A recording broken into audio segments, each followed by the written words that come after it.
Glória a Deus, a paz esteja convosco. Nós estamos aqui hoje, na quarta-feira, dia de estar pregando a palavra de Deus. Meu nome é Michel Vinagre, pastor presidente da Igreja Batista Alfa e Ômega. Estamos aqui para estar trazendo algo de Deus. Fiquei esse mês de março todo falando sobre temas livres e pedindo a direção de Deus, se nós vamos ter algum tipo de estudo, vamos também falar sobre os temas livres, que é bom.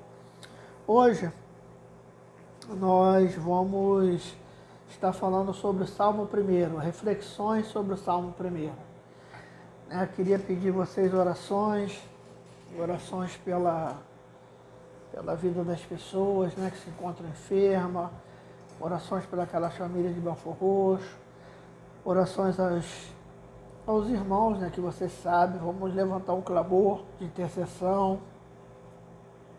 Vamos estar orando pelo irmão Lázaro, um grande missionário que se encontra doente, todos os pastores aí, irmãos nossos em Cristo, pedindo a Deus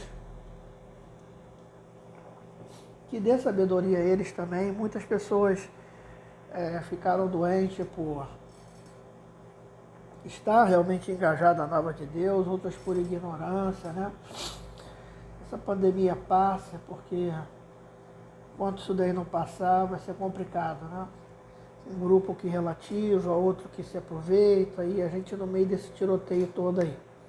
A doença veio, mata, eu acho que não tem mais o que falar sobre isso. E a nossa função, dever, estarmos aí lutando, pela nossa família, pela nossa vida. Eu queria convidar os irmãos a abrirem as suas Bíblias em Salmo 1. Hoje nós vamos fazer, o tema da nossa mensagem é reflexões sobre o Salmo 1, Salmo de Davi, que nos traz bastante reflexões, princípios. Hoje eu estou bastante resfriado, graças a Deus não é algo pior.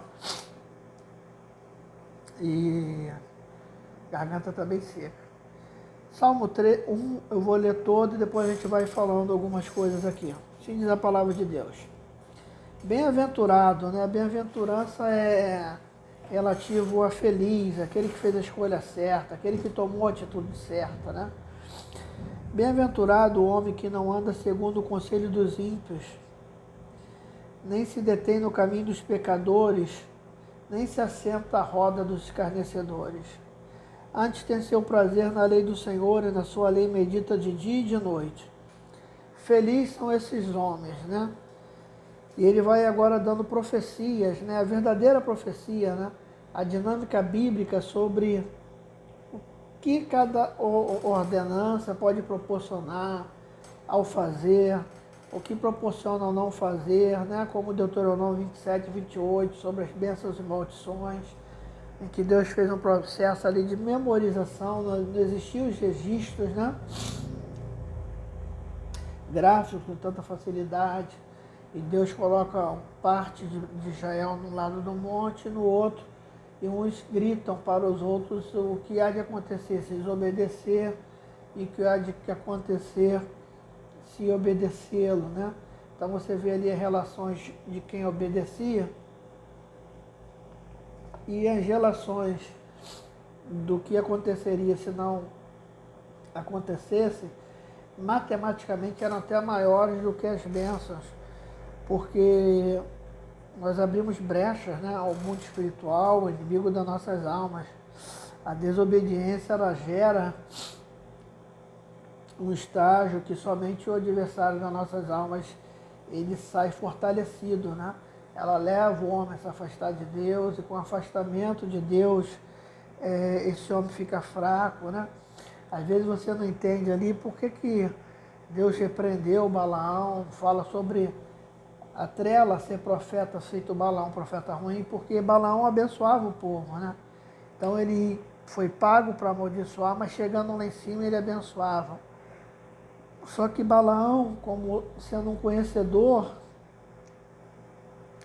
de princípios espirituais, ele fez algo ruim, olha, eu não posso amaldiçoá-lo, mas eu sei como fazer para enfraquecê-los. Faça com que o povo peque, né? Leve as suas mulheres ali.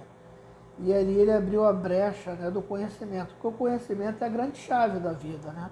Você quando conhece algo, né, informações privilegiadas, né, o bom comerciante tem sempre uma boa fonte de preço que geralmente ele prisma, né, para que ela não seja conhecida de todos. Às vezes você compra tantos anos num lugar, acontece até isso, né? E a fonte daquele produto, às vezes até no mesmo bairro. Só que ele tem uma ética ali com o representante, né? Não deixa ninguém comprar, vender ao público, é somente através do representante comercial. Mas a informação sempre foi, sempre será algo, né? Algumas vezes ela é crime, hoje no direito às informações, principalmente com as bolsas de valores, né? Dependendo da informação privilegiada, pode ser crime, né? Pode ser punida. Então, a informação sempre foi, sempre será a vida mestra. A vida mestra de toda a sociedade. E até hoje, né? Aqueles que querem acabar com a informação, relativizar a ciência, querem de alguma forma monstrualizar o conhecimento, é uma das formas de perpetuação do poder, né? Porque o conhecimento de qualquer coisa, o conhecimento ele liberta, quanto mais o conhecimento da palavra de Deus. E ele vai falar, tem seu prazer na lei do Senhor, nela medita de dia e de noite. Como é bom quando nós estamos meditando nas leis de Deus dia após dia, noite após noite, né? E versículo 3, será como a árvore plantada junto a ribeiro de água, que dá o seu fruto na estação própria, cujas folhas não caem. Tudo o que fizer prosperará. Então esse é o resumo, né, da prosperidade, né? Uma boa fonte de água, o seu fruto na estação própria, folhas que não caem, né, mortas aqui no caso simbolizar por pulgões, por pragas, porque tem a proteção e tudo o que fizer prosperará. Tudo o que fizer terá a bênção de Deus. Pelo que, versículo 5, os ímpios não subsistirão no dia do juízo, nem os pecadores na congregação dos justos. E essa muitas das vezes é a diferença, né?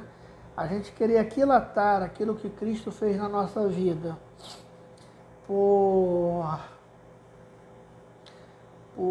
e olhar para o pecador somente na questão material, nós seremos infelizes. A Bíblia vai falar, se nós esperarmos em Cristo nessa terra, seremos mais miseráveis de todos os homens, porque Deus não nos colocou aqui para que tenhamos uma vida de excelência, uma vida só de conquista. Nós vamos passar provações, privações, mas em todas essas coisas seremos mais do que vencedores, né? E versículo 6, pois o Senhor conhece os caminhos do justo, mas o caminho dos ímpios perecerá. Então, você é conhecido por Deus. Então, vamos lá. Feliz é o homem que não anda segundo os conselhos dos ímpios, né? Ímpio, aquele que pratica impiedade. A Bíblia diz que onde não há conselho, frustram seus projetos. Ela não significa que você não tenha que usar conselho somente numa pessoa que seja da sua religião. Não é isso. Há pessoas que não temem a Deus, há pessoas que não gostam até mesmo do Evangelho, mas são muito sábias.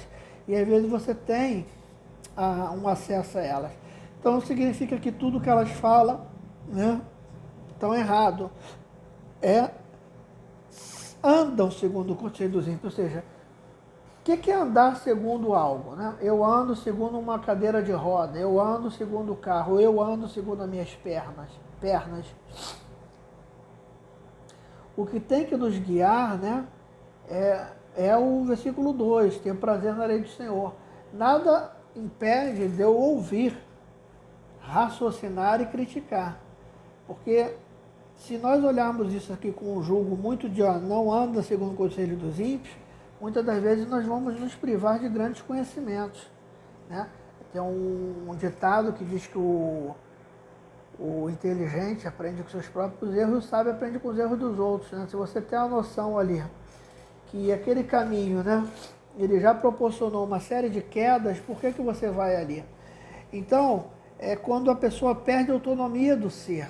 E esse ser, ele é um ímpio, ele pode ser qualquer um, porque andar segundo as pernas dos outros vai te levar ao caminho.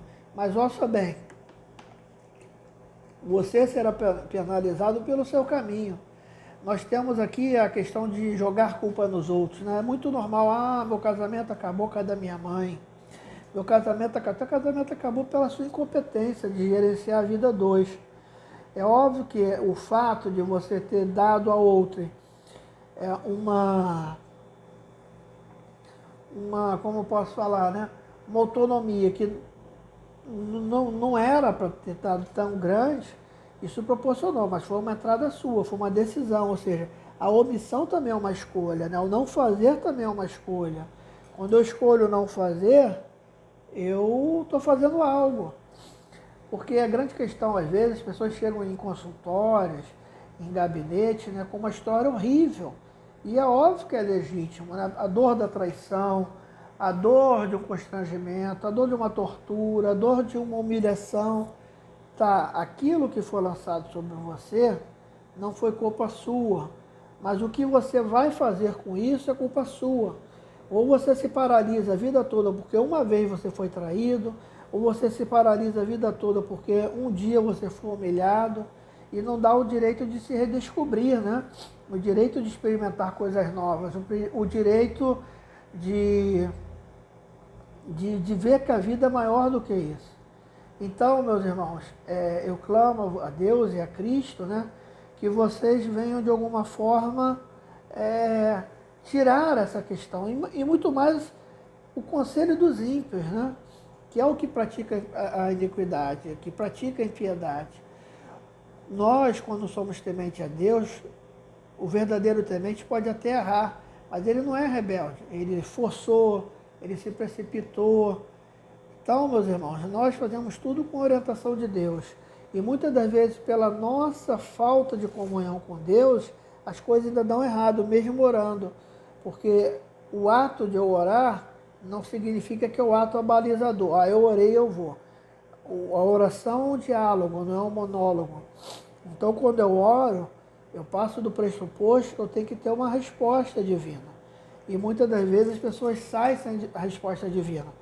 Agora, uma pessoa, né, que anda no conselho dos ímpios, que ela tem a sua força motriz, uma pessoa que não teme a Deus, ela tende ao fracasso, né? Nem se detém no caminho dos pecadores. Uma coisa é ouvir, isso daí pode até ser hoje em dia com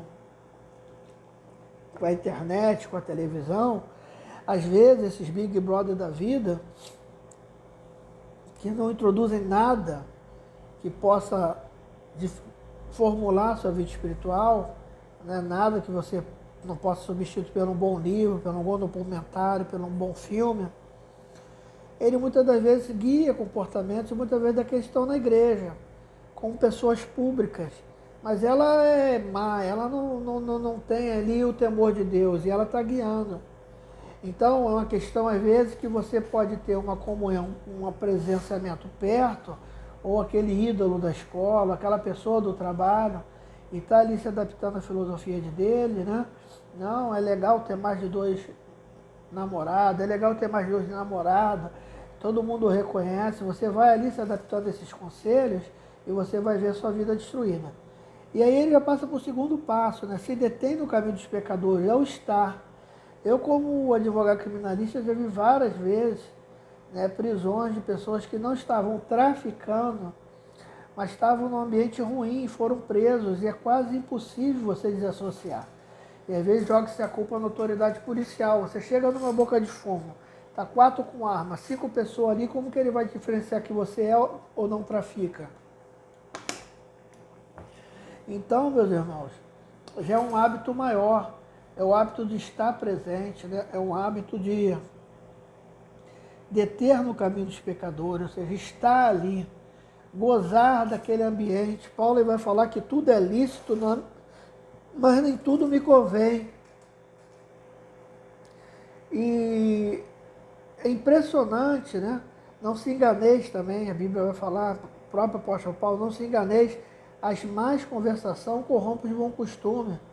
Às vezes é um hábito simples, mas você vai vendo, quando você vai vendo, você já está ali infiltrado, falando de uma maneira que não é para ser falada, tendo um comportamento que não é de ser falado, e você já está completamente influenciado por uma atmosfera ruim. Você já está ali detendo. E o pecado, quando você vê, ele não é um ambiente imediato. Satanás é muito astuto. E aí, às vezes você só coloca com as pessoas, não, mas eu vou sair, não vou beber. E às vezes você vai lá, quando vê, já está bebendo, já está usando droga, já está se prostituindo, porque o ambiente é propício, né? Você está num lugar. A Bíblia não esconde ninguém que os prazeres carnais são bons à carne, eles são ruins ao espírito. Você está num ambiente ali de sair 4 casais, só você que não, quando você vê, você já está 4 casais no final de semana longe. Quando você vê, quantas moças a gente fala isso, está lá, namorou, não queria nem ficar com o cara, às vezes algumas engravidam. Então é um ambiente que ele vai te persuadindo, né? Você vai ali, gosta daquela turma, ela é para cima, ela trabalha, mas no final da tarde todo mundo dá um tapinha ali numa erva perigosa quando vê você está fazendo, quando vê você já está adulterando, você já está tendo. Então, tem que andar com pessoas boas, pessoas que praticam o bem. Você tem que estar cercado das pessoas que promulgam, né? Estou com uma guerra aqui com essa cadeira hoje, que promulgam a mesma fé que você, que promulgam a mesma coisa, para que você não venha ser corrompido, porque é uma questão natural. Não há nenhum demérito para fugir da aparência do mal. Paulo fala a Timóteo, foge dos prazeres da juventude, é para fugir, porque ninguém dá conta de sustentar-se diante dos prazeres da carne. E aí é o estágio mais gangrenado, né? Você vê, se detém no caminho anda segundo o conselho dos ímpios, se detém e se assenta na roda dos escarnecedores. Os escarnecedores já são aquelas pessoas sem compromisso nenhum com Deus. Aquelas pessoas que ridicularizam o evangelho, ridicularizam o sacerdócio, faz piada com Jesus, faz piada com a fé cristã. Então o que isso vai te levar? O homem tem uma necessidade de ser aceito. Às vezes você vê essas palavras prontas de Facebook, eu não preciso de ninguém, é tudo balela. Nós temos a necessidade de ser aceitos, só que nós temos também a necessidade de ser nós mesmos, de ser aceitos, mas não abrir mão da minha identidade. Quando eu abro mão de quem eu sou para ser aceito, eu estou fazendo uma agressão a mim mesmo. Eu tenho que ser aceito porque eu sou desse jeito, porque as pessoas me gostam de mim. Então, essa necessidade tem que passar por um crivo mínimo de um autojuízo seu. Poxa, eu trabalho, eu faço as coisas direitinho. Para mim ser aceito, eu tenho que estar ali fazendo fofoca. Para mim ser aceito, eu tenho que estar me prostituindo. Para mim ser aceito, eu tenho que estar bebendo. Para mim ser aceito, eu tenho que estar no meio desses comentários, viu? Então, poxa, não é para mim. Então você retira teus times de campo. A roda do escarnecedor é algo mais nojento. É ver crente, sabe, compartilhando mensagem de escarnecimento da igreja, é ver crente botando aquelas fotos de qual o pastor que você mais confia, no pastor alemão, aí bota os outros. Irmãos, por mais que você tenha divergência, um cachorro ainda é um animal. Eu tenho muito medo dos amantes dos animais, porque eu tenho muitos animais que me conhecem. Eu tenho 7 cachorros, 4 pastores alemães, sou completamente apaixonado por eles. Dá um custo alto sustentar cachorro de grande porte, vocês sabem disso, né? Dependendo do meio de 300, 400 reais. Mas ele nunca pode substituir um ser humano. Quando a pessoa é uma defensora de animal e está se importando mais com uma baleia do que quem está morrendo, alguma coisa está errada. Você nunca pode olhar para nenhuma pessoa e falar, eu confio mais nele do que como pastor. Então você vai se tornando escarnecedor, vai tendo brincadeiras ruins, você vai perdendo a comunhão com Deus. A parábola do bom samaritano possa isso. aquele samaritano que era amaldiçoado ali para os judeus, né? Não, eu vi um semelhante a mim no chão. Tem um caso na China, mas isso daí é porque vazou na internet, tem em todos os lugares, né? O ser humano no chão, os carros passando, desviando, a moto passando, na rua. Isso é normal. Teve, se eu não me engano, um grande mercado aqui, né? Padaria da Zona Sul, cobre o defunto e continua trabalhando. Então isso é um esvaziamento da caridade, da condição humana. Antes tem seu prazer na lei de seu nela medida de noite. A palavra de Deus ela é poderosa, irmão. A palavra de Deus ela é generosa. É uma palavra viva e eficaz. A palavra de Deus é viva e eficaz, é mais penetrante que qualquer espada de 2 gumes. É apta para ir na divisão da alma e do espírito, osso e medula, e para discernir pensamentos e emoções. A palavra de Deus é algo poderoso. É a palavra de Deus que gere vida, é a palavra de Deus que gere o que você tem que fazer, qual o próximo passo. É através dessa palavra que você tem que estar completamente norteante daquilo que Cristo tem para a sua vida. Então, meus irmãos, seja temente a Deus, seja uma pessoa que tema a Cristo, seja uma pessoa, sabe, que tenha o verdadeiro, o bom cheiro do Evangelho, é uma pessoa que veja no Senhor, né, algo que há de bom, algo que há de melhor. Medite na palavra de Deus, né? E ele vai falar, será como uma árvore plantada junto a ribeiros de água. O que é uma árvore plantada? Se você observar, se olhar ali no Discovery, né? Você vê as árvores na Amazônia, né? As árvores que são ribeirinhas, né? Elas são árvores com raízes tão profundas, né? Com raízes tão frondosas, tão altas, porque a água é um dos elementos da fotossíntese, né? Você precisa da luz, você precisa que tenha água, você vai ter plantas sem água, como o cacto, né? Você vai ter plantas que têm pouca abertura de água, mas nós temos que ter a noção que uma vez nós estamos na presença de Deus, nós estamos juntos a essa água. E essa água é Jesus, né? Jesus vai falar, eu sou um rio de água vivas. Nós temos que estar plantados junto ao Mestre. É plantado junto àquilo tudo que ele... Quando a Bíblia diz águas vivas, né? Poço de água viva, rio de água viva, é que existiam 2 poços, né? Existia o poço de água parada, você cavava e você encontrava água minando, né? Esse poço que minava a água, o artesiano hoje, né? Então você tem ali água minada, ele faz. E você tinha alguns lugares que tinham a nascente do rio, não era nascente o nome, né? Passava um curso do rio.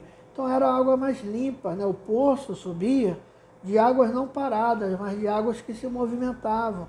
Esses poços, que a Bíblia chama de águas vivas, são os poços que melhor alimentavam os camelos, que melhor alimentavam os cavalos. Então, nós somos hoje movimentados por águas vivas. A água parada, ela gera parasitas, a água parada, ela gera uma série de coisas ruins.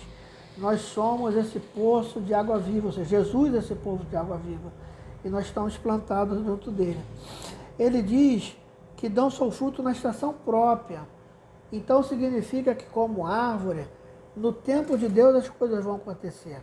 Ora, uma árvore ela passa pelas 4 estações. Ela passa por inverno, que ela sofre um pouco, né?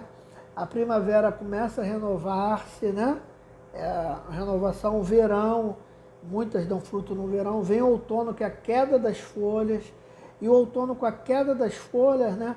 As árvores ainda enfrentam o inverno. Então, outono e inverno são estações do tempo em que, hipoteticamente, trabalhando, dando uma valoração humana, que as árvores ficam mais ali, mas no tempo certo elas vão florescer. Uma vida cristã é uma vida equilibrada. No tempo de Deus as coisas hão de acontecer, mas nós vamos passar por outono, nós vamos passar por inverno, mas há de chegar primaveras e verões. Então nós temos que entender que a vida é cíclica, que a vida ela é um momento aqui, agora um pouco mais recolhido, um momento um pouquinho mais lá embaixo, mas depois estamos de novo. Então levanta a sua cabecinha, você que está passando por um inverno, levanta a sua cabecinha, você que está chorando, porque vai renovar, vai chegar. É uma questão de Deus, da bondade de Deus para conosco. Suas folhas não caem e tudo que fizer prosperará. Ter a prosperidade, ter a bênção de Deus naquilo que faz é uma maior bênção. Os ímpios não são assim, somos como a moinha que o vento espalha. Então, dando exemplo de uma moinha, né? Que o vento espalha, aquelas folhas que vão tudo para um lugar. Por que isso? Porque sempre o homem, Salmo 73, até bom, eu já estou falando aqui, esse tema vai ser livre, eu vou pregar semana que vem sobre o Salmo 73. Você vê que salmo maravilhoso, Salmo de Asaf, que ele diz que seus pés quase que se confundiram. Poxa, mas o ímpio não passa por essas dificuldades, tudo que ele faz prospera. Você quando olha para o outro com esse olhar humano, você não compreende o que é divino na atuação da tua vida. Porque o servo de Deus está sendo tratado por Deus. Aquele que não aceitou a Jesus, é latente o seu amor, a sua mão estendida, mas não está sendo tratado ainda. É um homem natural. Então, não menospreze as lutas, não menospreze os momentos difíceis, porque é Deus cuidando de você, é Deus te gerindo, é Deus te dando realmente experiências com Ele. E nós, às vezes, queremos olhar para o ímpio, só no externo, só no externo. Pô, mas ele tem carro, a filha está formada, porque eu estou nessa luta? E nem se depreende, é um julgamento tão injusto, né? Porque ele nem se depreende a ver, tá, mas será que aquela pessoa ainda que não tenha Cristo não é uma pessoa inteligente, ele não trabalha, ele não economiza, ele pode não ser temente, tá ali a Deus no momento, mas é temente a Deus, teve pai e mãe, trabalho honesto. Então nós somos injustos até com a comparação. Mas suponhamos que a pessoa seja ímpia mesmo, faz um monte de coisa e nada acontece. Não é minha função ficar olhando para ela. Primeiro é que eu tenho que olhar para Cristo. Não foi feito nem para mim olhar para o irmão, nem para ninguém. Eu tenho que olhar para Cristo, olhar firmemente para Jesus, que é o autor e consumador da nossa fé. Esse é o primeiro passo que já está errado, essa necessidade de ficar olhando a vida do outro. Segunda coisa, que Deus não tem que dar satisfação, mas de alguma forma Ele explica. Os ímpios não são assim, são como a moinha pelos ventos. Pelo que os ímpios não subsistirão no juízo, nem os pecadores na congregação dos justos. E Deus ainda vai mais além. Olha, essas pessoas não subsistirão no juízo. Então não troque a glória eterna por uma glória material. Não troque algo divino por 5 minutos de prazer, por 5 minutos de uma exaltação. Prefira estar em Cristo, passando tudo que tem que passar, humilhado, com dificuldades, por seu tempo, que é o seu tempo, Deus há de te exaltar. E nem na congregação dos justos. Os falsos crentes vão ser revelados no dia que, papai subir, vão ficar. Deixam eles se enganarem. Não permita que eles façam que você não seja especial. Há pessoas hoje que não conseguem fazer nada na igreja porque vê mau testemunho. Faça o seu bom testemunho. Dê o seu bom testemunho. E esquece dos outros, porque a justiça de Deus, ela não há hipótese de ter falha. A nossa tem. Uma predelição aqui, um filho de não sei aqui, você não sabe com quem está falando ali, mas não existe a hipótese da de Deus for assim. Deus fala no juízo, apartai-vos de mim que eu não vos conheço. Senhor, em teu nome eu expulsei demônio, curei enfermos, né? Apartai-vos de mim que eu não vos conheço. Então, ninguém vai enganar Deus. Bispo, pastor, pregador, Deus ali vai estar olhando filhos, servos, obedientes à sua morte e morte de cruz. E por fim, Pois o Senhor conhece o caminho do justo, mas o caminho do ímpio perecerá. Deus conhece o teu caminho? Você acha que o seu testemunho de vida ele é suficiente para isso? Se você diz sim, não tem que se preocupar. Então esses são os ensinamentos do Salmo 1, as grandes reflexões sobre o Salmo 1, qual eu encerro. Não esquece o ímpio, esquece o pecador. É o que você tem com Deus. Entrega a tua vida a Jesus. Não permita passar mais tempo. Que ao seu tempo todas as coisas vão acontecer. Amém? Vamos estar orando. Bendito Deus, eterno Pai, muito obrigado por essa palavra. Visita a sua vida de cada um de nós, com graça, com poder, com sabedoria. Que a boa mão de Cristo, que excede todo entendimento, esteja sobre a nossa vida, guardando-nos e livrando do mal. Entrega a nossa vida em tuas mãos, em nome de Jesus. Fala conosco, Senhor, pelo seu poder e pela sua glória. Essa é a minha oração, em nome de Jesus. Amém, amém.